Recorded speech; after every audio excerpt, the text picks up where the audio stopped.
Welcome, folks. Another episode, another week, and another year of Two Chaps, Many Cultures. And to throw into the mix, in which we're talking about today, the mix of cultures, especially adding that mix to the wonderful upbringing of children across cultures and getting the wonderful results we see come out of it. Let's talk about that, shall we?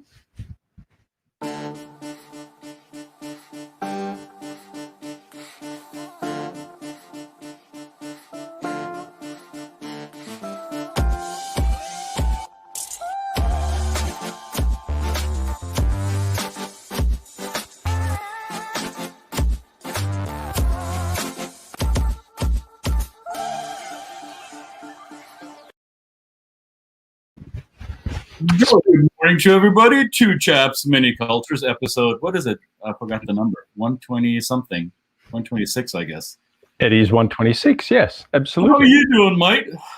I'm doing fantastic, mate. How was your weekend? It brought about new beginnings, so it was perfect. And as our guest, today's guest told me in the green room, like him, I started the year negative. Negative? Oh. Yeah, Okay. because I am COVID negative. That's Yes. good news. That is good news. That is good news. Absolutely, yes. Well, I did a bit of cooking over the weekend, so, I love the theme of doing mixing today because it's great. I did a bit of cooking. Some of it came out, some of it didn't. But What did you cook? Tell me. Lamb? No. I'm actually looking at it's actually with sweet stuff, and doing a bit of experimenting, got some stuff coming up and yeah. Invite me when you got it down pat, okay? Yeah, right. They say you just want the good stuff, right? All right. No worries. Welcome, everybody. Another episode of Two Chaps, Many Cultures, the program of the culture of business and the business of culture. And today we have a guest that is doing what a lot of you out there in the world are doing. You're raising children with multiple family traditions because one tradition comes from one culture and another tradition comes from another culture. And how do you keep them in harmony? And how do you keep them apart if you want to? How do you tell your kids which is which? Here today to talk about this is Nguvi Kahiha. Welcome, Nguvi. Good morning. Good morning. Hello, everyone. Good morning. How are you doing, Nguvi? I'm doing super fantastic. I can't complain. Looking forward to a great 2021. Excellent. So, Nguvi, you're raising kids with mixed traditions. Correct. How is that? Why would you do that? Why would you make it complicated? I wish I would have known before. but I love my little girls. I got two daddy's little girl, but I call them 3 and 5 years old. Best thing that happened to me. So I'm enjoying every part of it, So, I'm very happy to be a dad. I'll tell you that. Good. Yeah. So in your family, which traditions come together in your family? Well, let's put it this way: I'm originally from Berlin, Germany, so born and raised, spent there all my life, and then came to the U.S. in the late '90s, and so there's one thing that we really cherished in Germany, which was Christmas, right? So that was our big celebration where all our family came together on Christmas Eve, and when we grew up, one thing was that really, got us kept in check for the entire year is. Santa Claus actually showed up, in Germany. He shows up, knocks on your door around 4 or 5 p.m. with a big bag. You let him in and, and he'll brings a list of all the things you've done naughty and nice, right? Mm-hmm. So, and then you kind of have to explain yourself to Santa, right? Why you did that and why you didn't. Well, here in the U.S., everything happens overnight, so Santa, he's not knocking on the door. He's climbing through the chimney. And so you don't really, have that conversation with them. So that's one of the tradition, that I really wanted to instill here to my kids in the U.S. Mm-hmm. The other two that we do around Christmas time is St. Nicholas, which we have not done yet. St. Nicholas comes, beginning of December. You put the shoes out, clean them, and then St. Nicholas puts some chocolate or some candy in there. Mm-hmm. So that's something that is planned for next year. And then we do the 4 Advents, every Sunday when we get together, we have, our candles set up and, light one candle every Sunday before Christmas. And this year we actually started that tradition. So where we had Advent and because of COVID, everything is now, video conference. We actually had a Zoom family call on second Advent, which was really Nice. neat. So I had my family. I have a brother who lives in Amsterdam, had family in Hamburg and in Berlin. So we all dialed in and we all did Advent together. So when you talk about the Santa Claus or Weihnachtsmann coming to your house with a bag, with a sack made of jute, I don't know what that is in English. It's natural fiber. Yeah. So to me, there's always been this accountability piece, right? So you have to justify your action before the man with the white beard. Yeah. So there's also some kind of, I would argue, a little bit of scare in it for the little kids. Oh, who is this strange, this strange get up and coming into our house and knowing everything I did? Who told him that? So there is this, almost a parenting element to that, which is completely not there in the US tradition, where there is this mythical figure flying through the sky on his sled and dropping stuff through the chimney, right? So for you, for your kids, do they recognize that their friend? You live in the greater Atlanta area. Let's put this into context. So do your kids' friends explain that, or does that come up in conversation at their age yet? Well, yes and no. So this is the first time Santa shows up. And this is one thing that we did where we kind of mixed the tradition, right? Because I haven't, there's another part to it. Because my wife and I, we talked about, well, what are we going to tell the kids? Why is he showing up, right? I mean, it's not common here in the US. Well, this year we also did something I never heard of, which was elf on the shelf. Right? Something that we don't do in Germany, right? There is an elf, and then he comes and he kind of watches you, and then he flies back and he reports back to Santa everything that you've been doing, nice and naughty, and then you just move him around the house. And every morning my kids woke up just running around trying to find elf. So our elf name was Nina, so our kids called her Nina. And then when you touch her, she will lose her power, and then all kind of other stories. I don't know the full stories because, like I said, it was the first time I learned about it. Well, so we decided to mix cultures, right? We told our kids, well, and coincidentally, it was raining really bad on Christmas Eve here in Atlanta. And I was telling the kids, hey, listen, because it's raining, Nina can't fly back home to see Santa. So we don't know how she's going to make it back. So then Santa comes, knocks on the door around 6 p.m. and says, hey, I'm here to pick up Nina because she can't fly home. Right. So there was a perfect way to mix both culture for them, not to be scared for Santa to come, because then, he had a reason to be there. So they appreciated that, and they also appreciated Nina leaving, right? So that went really well. Are your kids watching this right now, or will they ever see this? Or yeah. They're right now. I mean, they're at home right now, but they're downstairs because they're not going to school today. Okay, so we better not bring up the question of who that Santa was, right? Yeah, yes, we can. Yes, we can. They won't hurt. But it was a good friend of mine, someone that also was on your show. So a good friend of mine. I'm watching your show, so so I know he was on your show, and he decided and agreed to play Santa. So it was important for us to have a Santa coming that actually knows my kids. So because and they didn't recognize him because he had a full outfit on, so it was a great experience. I mean, the funny thing is, I don't even want to say here because, like I said, my kids might watch it one day and they'll be embarrassed. But my kids cold-blooded lied at Santa. When he brought his list of everything they've been done naughty. You said this and that, and you didn't clean up your room. Nope, that wasn't me. They even said to him, I think you're at the wrong house. So it was amazing. And then afterwards, that felt bad. Afterwards, they actually recorded a video that they wanted me to send to Santa where they apologized for lying. But my oldest daughter said, look, we need to make sure we get our gifts. All right, so we had to do what we had to do. So my kids are something else. It's all, so to get this straight, then your wife is not German, then, right? She's not German, correct? Okay. So your wife is from which culture? Georgia. She's from Georgia. Here from she's in Georgia, USA, not Georgia, USA, correct? Yeah. Okay, good. Right. So she's American, and you're marrying U.S. traditions and German traditions. Correct. So some might watch this and say, Nguvi Kahiha does not strike me as a typical German name. Correct.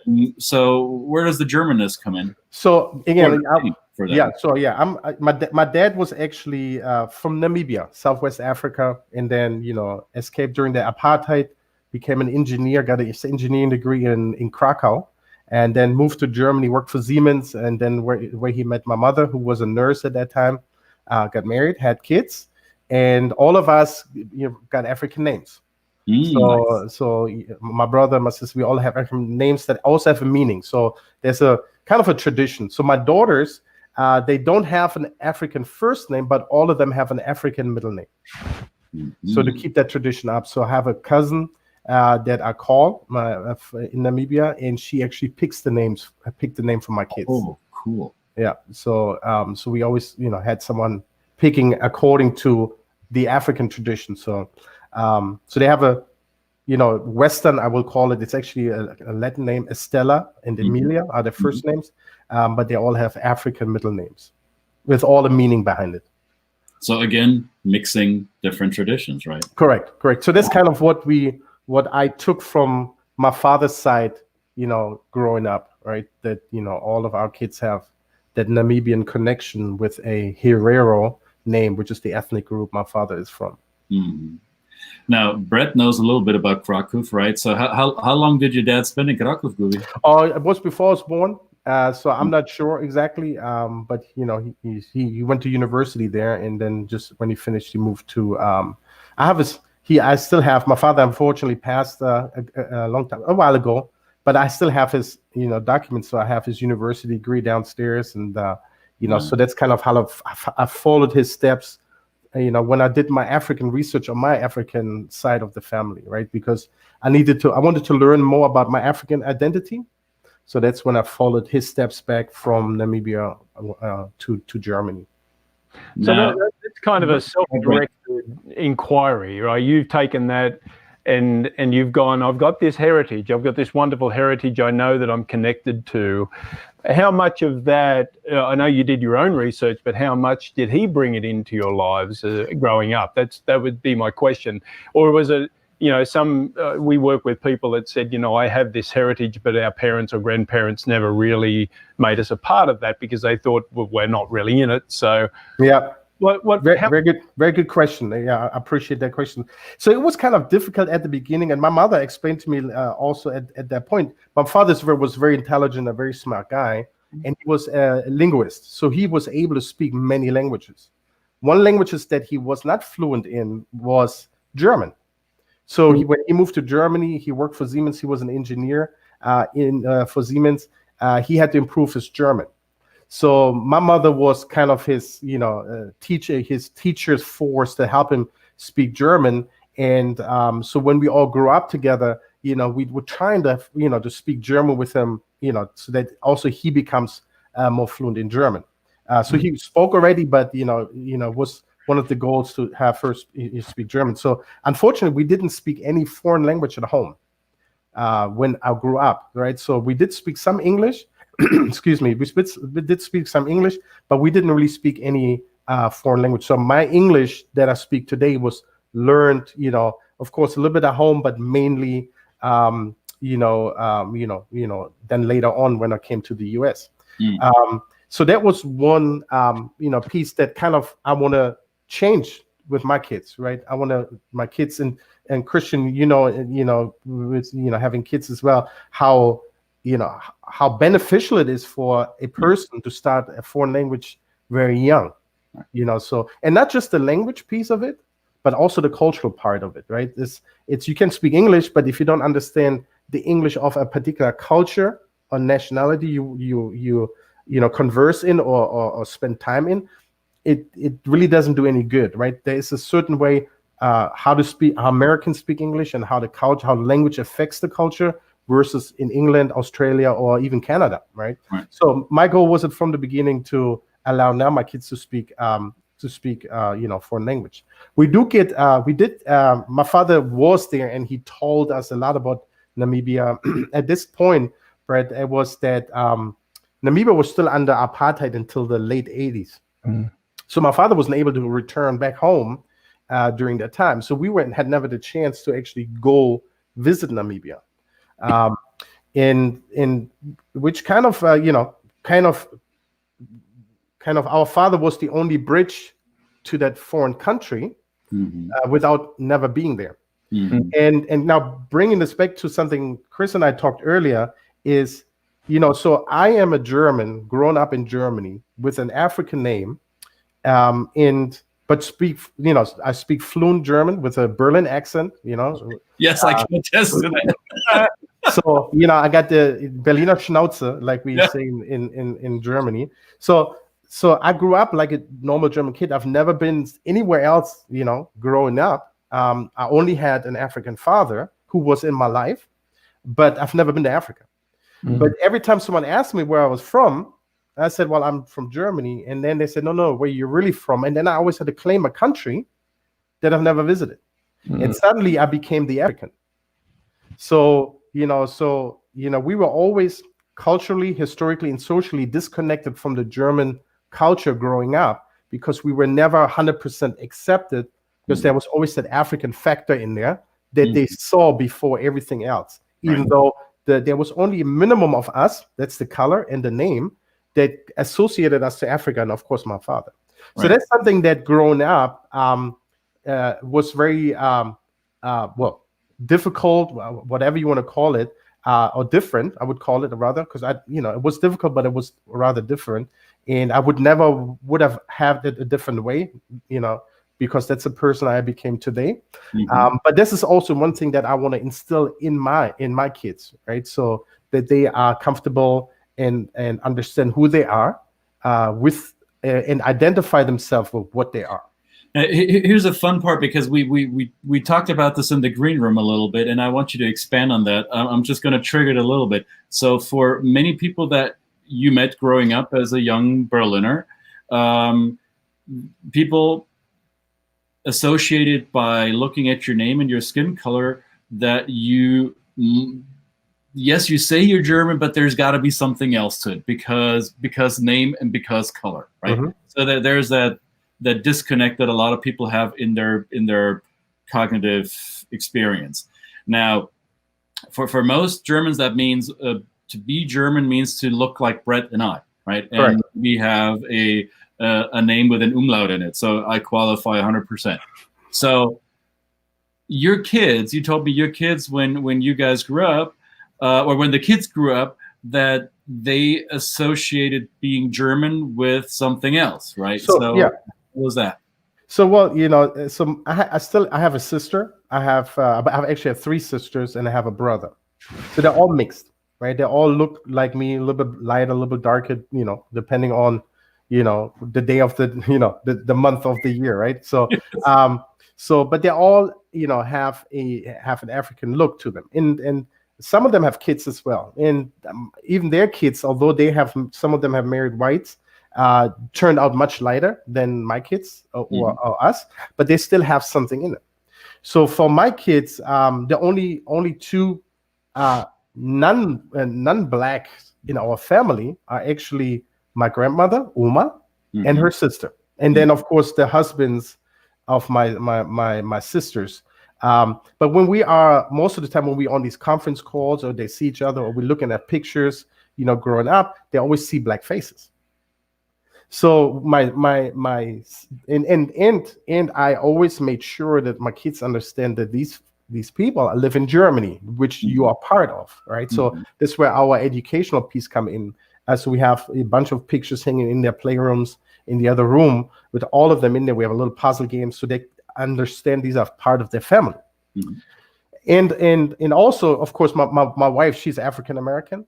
So on her side also everyone is black, and in Atlanta it's a very African American strong population, so my kids are around a lot of black people, So probably a year ago, the oldest one, who's now 5, when she was 4, she made a comment that kind of changed my entire outlook on education again. And also my wife, we talked about that for a while. Is she said, well, Oma can't be German. She is white. Right. And then she also asked, why is Oma white? You know, yeah. Why is she white? Because for your daughter, German means being black. Because I mean, the majority of people she knows are black, right? Correct. So the majority of people, and I mean, of course, she has seen white people as well in Germany, but in our family, right? So you know, so my mother, you know, is, you know, our blood relation, if you're a DNA relation, right? So, you know, we have, you know, again, my sister's married and have, you know, white people in our family, but my mother's actually my mother. So I had to kind of explain to her that. So when now this type of question comes in, right?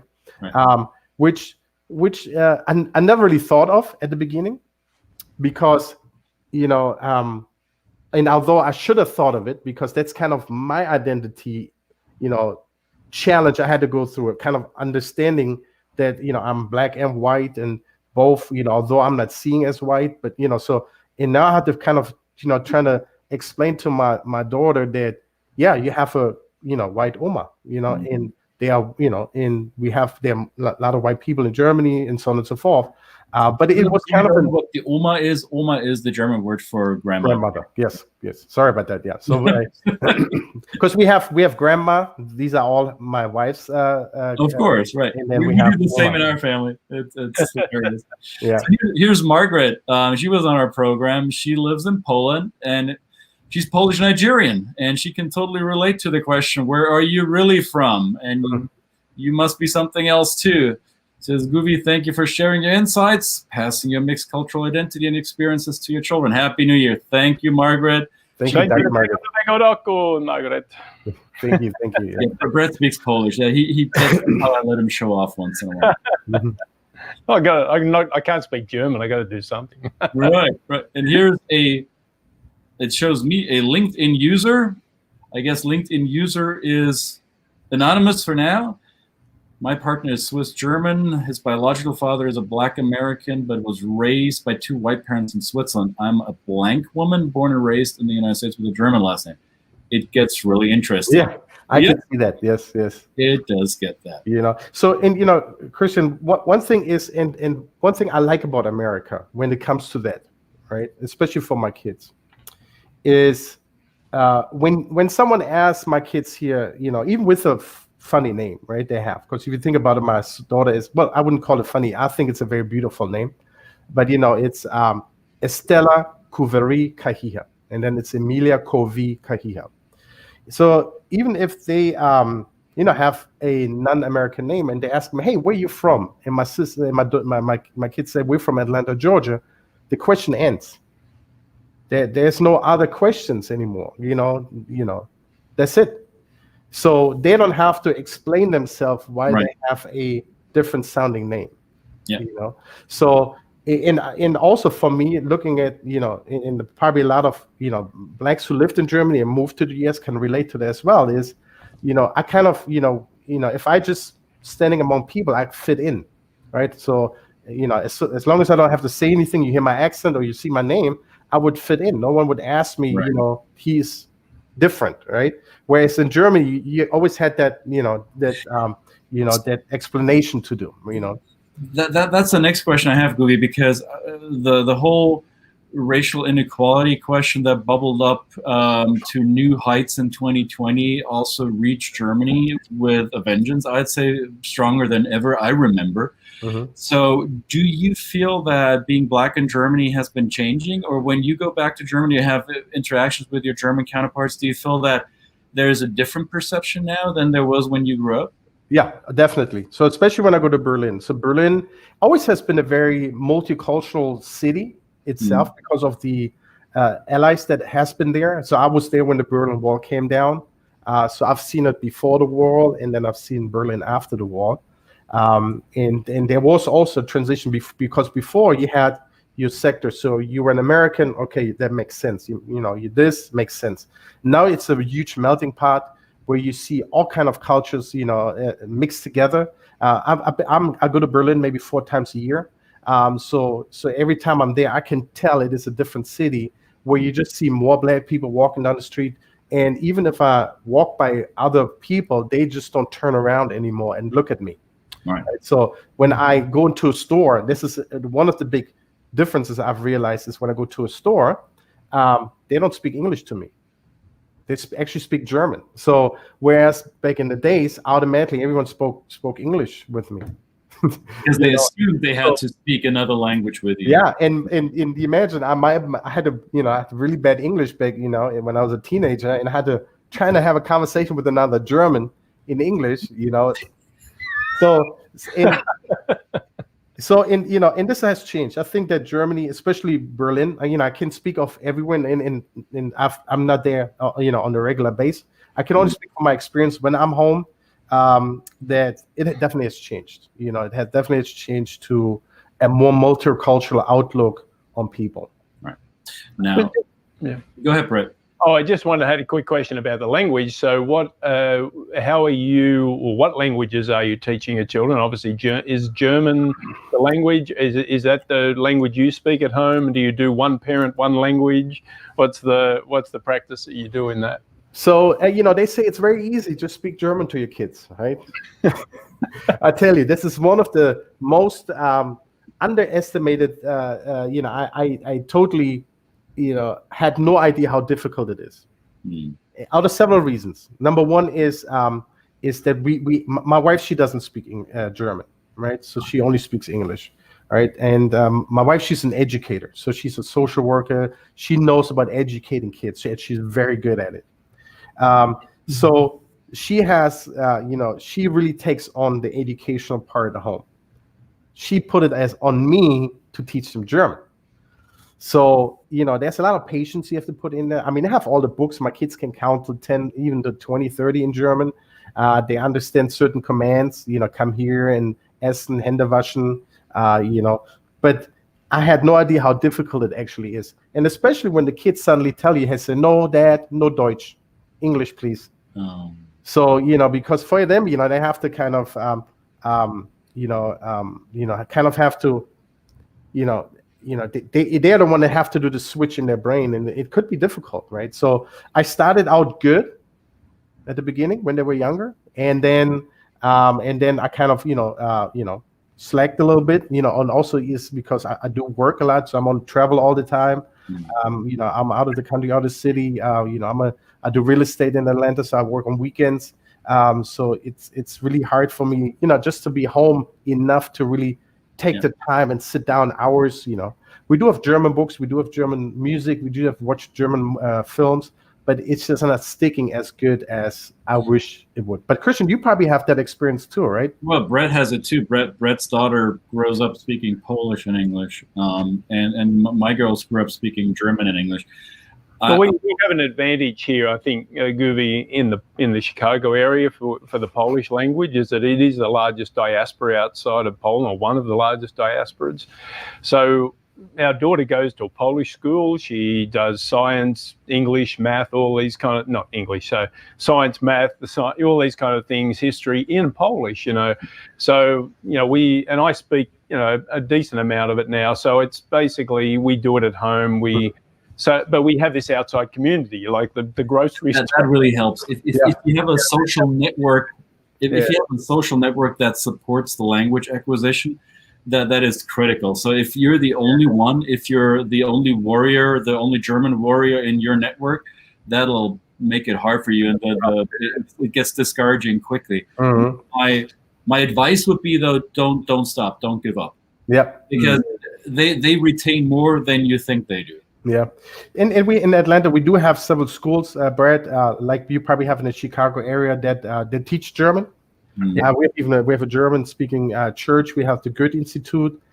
So in my kids were, then you have, of course, you had COVID, but my kids are now getting to that age where we are, considering, looking into these institutions and facilities that are available to us, and just take them there, and also see. I mean, I want my kids to enjoy it and actually want to learn the language, right? I mean, it makes it even more difficult if they don't really into it. But My oldest, she sometimes superpower movie is when the kids recognize that they have a secret language that allows them to communicate outside of their default language. It's like this, we're special. Once that kicks in, I have something that other kids don't have.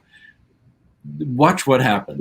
Yeah, and I can see with my oldest daughter as well that she could be the one to really appreciate that. So so we talked about it, but then COVID hit this year. So hopefully 2021 will allow us to tap into these resources. In most cities, most big cities have these resources. That allows you to to get your kids really connected early, linked in with these and then make friends even. So my sister, she has a son who is right between both of my daughter's age, and so we're hoping to be able to set up regular calls when they get a little bit older, that they can talk on the phone, and hope that they can speak then German. So it's a lot of plans, but just realizing it's always been very difficult lately.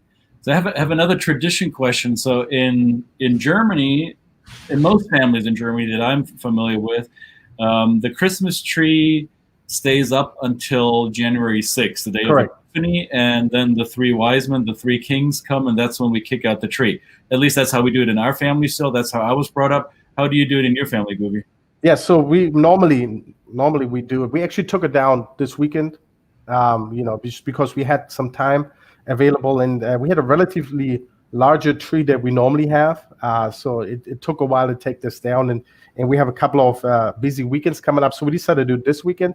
But normally, yes, we do that same here. We keep that up until the 6th of January. Well, when did you put it up then? I put it up but this is my tradition that I started. I put it up the weekend after of Thanksgiving. Okay, so that's the American way. Yeah. Okay. Yeah. All right. Good. So I put it up that weekend on Thanksgiving. Put up the Christmas tree. For me, that's when Christmas season starts, right? Okay. Got it. This is when that goes up. Correct. And do you guys? I mean, I don't know if you're religious in your family, but do you sing Christmas carols? Yeah. Yes. Oh, yeah. We do. So and you sing in German as well? Well, yes. We did on our conference call. Mm-hmm. So and my girls are now at the point where they sing Jingle Bell. This is their favorite song. So and then when we are together with our German family, my sister, she loves to play the piano, and my mother sings, and so we starting it on they kind of bring this over to us, that tradition, the German songs, and then it starts with the Advents. That's where we started these Advents on Sundays, where we do Christmas stories and Christmas songs in German, and then hopefully that they will eventually learn it and be able to sing, as well. Right now, then they're just now mastering Jingle Bells. Nice. That's great. Uh-huh. I can only say that having gone through it, I haven't completed the run yet. My kids are 18 and 15. And I think we're still teaching them a thing or two once in a while. They'll never admit it, but a few things they're still picking up from us. And having had the privilege and the opportunity to bring up kids in those different environments with these different traditions and different mentalities, creating third culture kids, basically raising third culture kids, that was both a challenge, I will agree. It wasn't always easy. However, seeing them now at their age right now, being able to effortlessly switch between different communication styles. My 18-year-old can go gung-ho German on you at the flip of a switch, and then she goes back into her Americanness.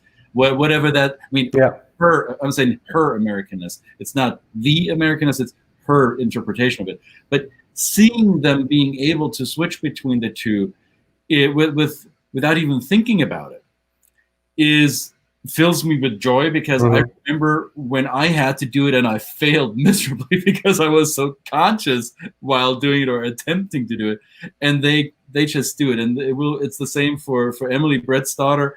it will be very similar for your daughter, Nguvi. I have no doubt.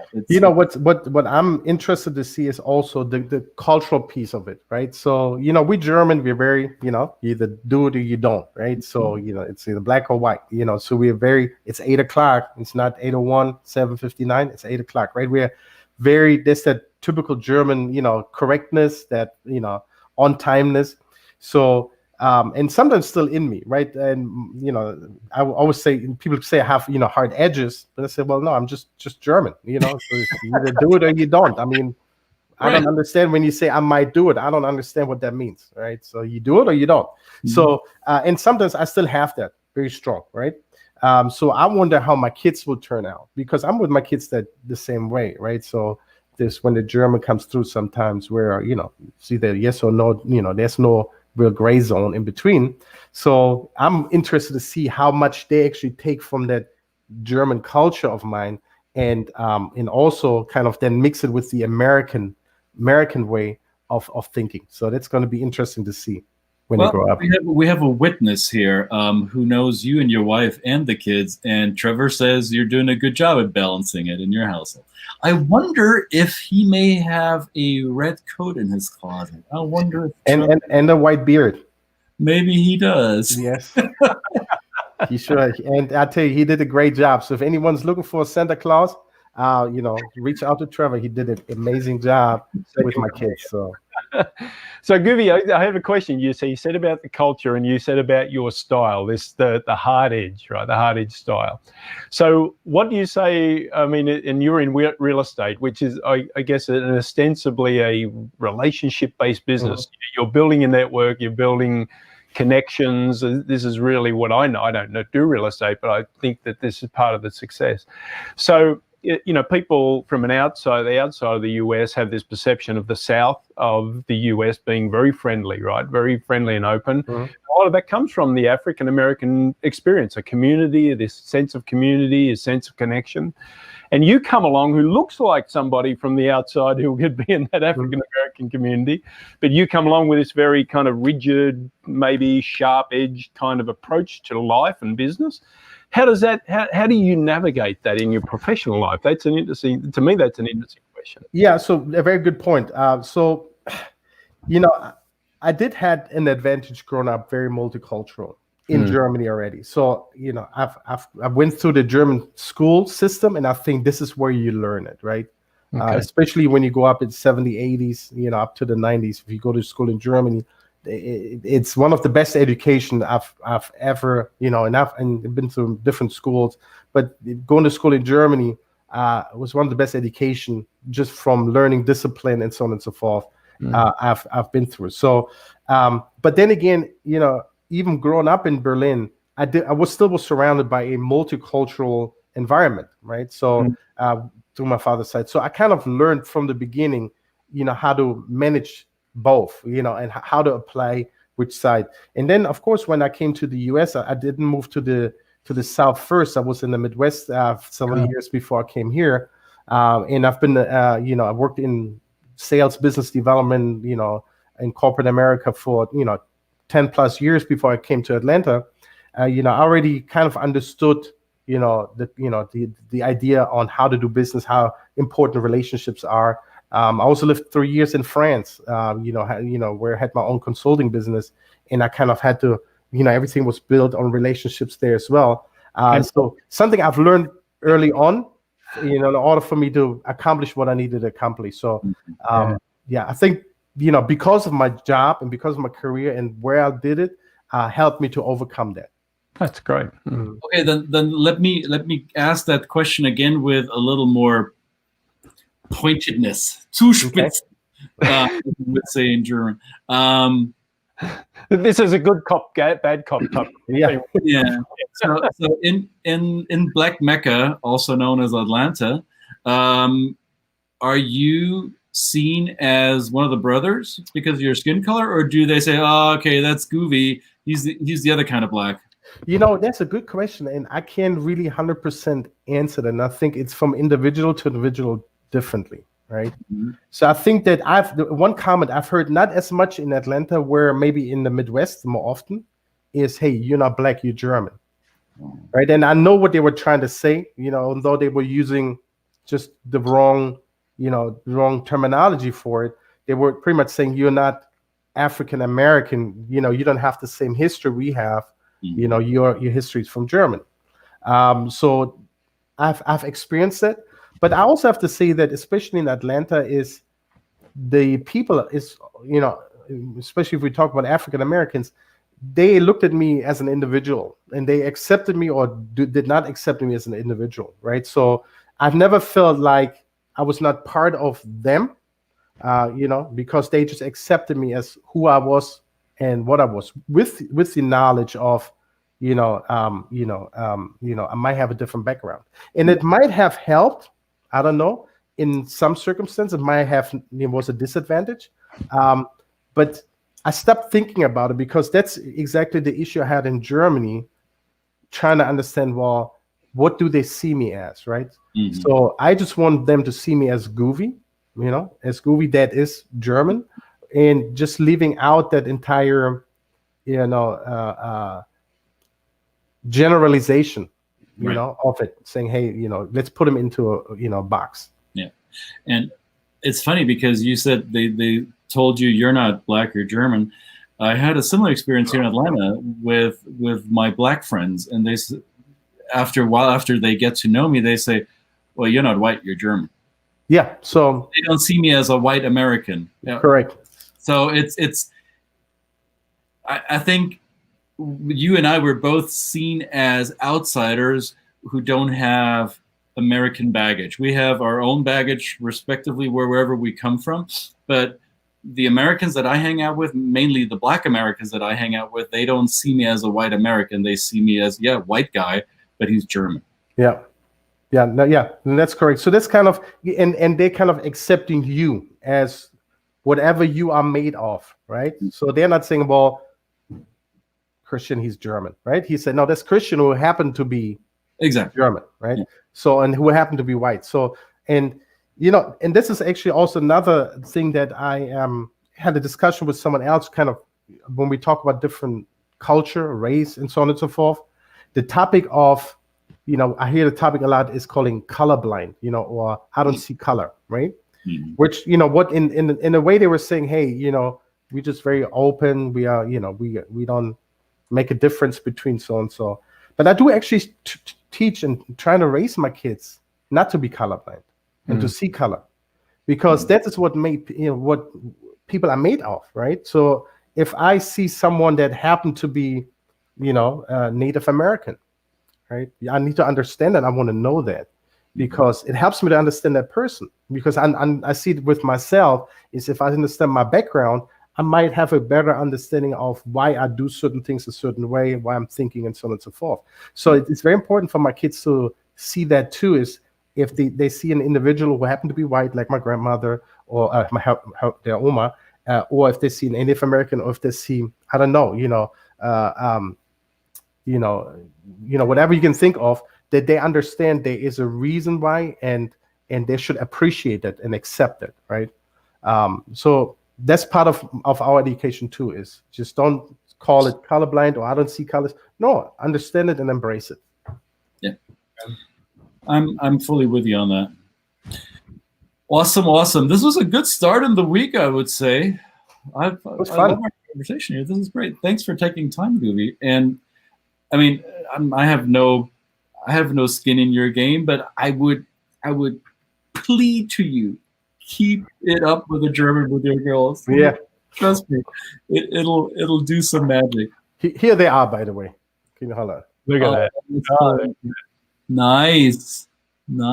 Oh, cute. Okay, they got daddy wrapped around their little fingers. Got it. So you know the trouble I'm in here. We know. That's good trouble. That's another level of trouble right there. These are daddy's little girls. The good trouble. This is the city of good trouble, right? Yeah. Remember that. By the way, people, if you're in Georgia and you're legal and you're allowed to vote, tomorrow is the day. Don't slack off. If you haven't voted yet, Georgians, go vote. It's important. So that was my stump speech. Absolutely. Very good. Nguvi, thank you very much. This was a lovely. Keep it up. Keep up your good work with the girls, and I'll see you around town soon. Mask on and everything. Yep. And Brett and I will be back tomorrow with another fascinating topic. Aren't we going to be, Brett? Absolutely. Definitely. We'll be here. Ciao for now. Great. Bye. To, See you again.